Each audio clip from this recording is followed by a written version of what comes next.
Sir একটু কথা বলতে চাই, এই যে আপনি মাঠে এসে আজকে ধান কাটলেন স্যার, কেমন লাগছে স্যার?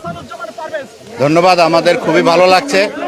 আমরা চাই যে আরো বেশি সংখ্যক কৃষকরা ধান চাষ করুক, ধান চাষের পাশাপাশি অন্যান্য কৃষিকাজেও তারা উদ্বুদ্ধ হোক, এটা আমরা চাই।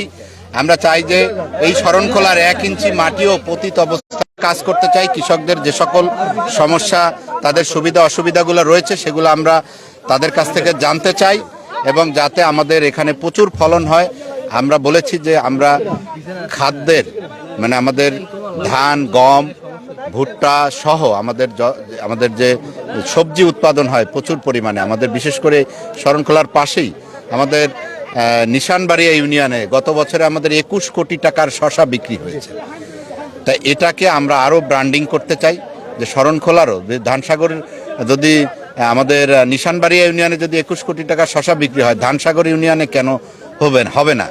তা আমরা এভাবে সমস্ত আমাদের এই ইউনিয়নগুলোতে আমরা কৃষিকাজকে আরো বিস্তৃত করতে চাই, উদ্বুদ্ধ করতে চাই। আচ্ছা, ছোট্ট করে জানতে চাই, শরণখোলা উপজেলায় 1200 হেক্টর জমিতে 8000 মেট্রিক টন এই বোরো আমন ধানের চাষ হয়েছে এবং বাম্পার ফলন হয়েছে। বিশেষ করে আজকের এই যে আয়োজন, শরণখোলা উপজেলা আওয়ামী লীগের সভাপতি সংশ্লিষ্ট যারা রয়েছে সবচেয়ে বেশি ধন্যবাদ জানাই কৃষকদেরকে। তারপরে এর সাথে সংশ্লিষ্ট যারা রয়েছে বিশেষ করে আমাদের জনপ্রতিনিধি এবং কৃষি কর্মকর্তারা, তাদেরকে আমি ধন্যবাদ জানাই। এবং এই ধানের উৎপাদন যত বৃদ্ধি পাবে, আপনারা জানেন যে মোরেলগঞ্জ শরণখোলায় সরকারিভাবে ধান ক্রয়ের করা হয় না, কারণ এখানে ওইভাবে আগে ধান বেশি উৎপাদন হতো না। তা যাতে আমাদের এখানেও সরকারিভাবে ধান ক্রয় করা হয়, সেই ব্যবস্থা করা হবে ভবিষ্যতে। স্যার, আপনাকে অনেক ধন্যবাদ।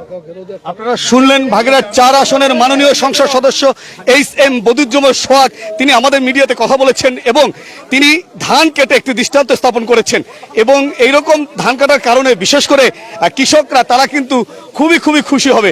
এবং আমার ক্যামেরাম্যানকে বলবো এইদিকে ধরার জন্য, যে আসলে আপনারা দেখছেন এবার কিন্তু মানে অনেক ধানের যে ফলন সেগুলো কিন্তু খুব ভালো হয়েছে।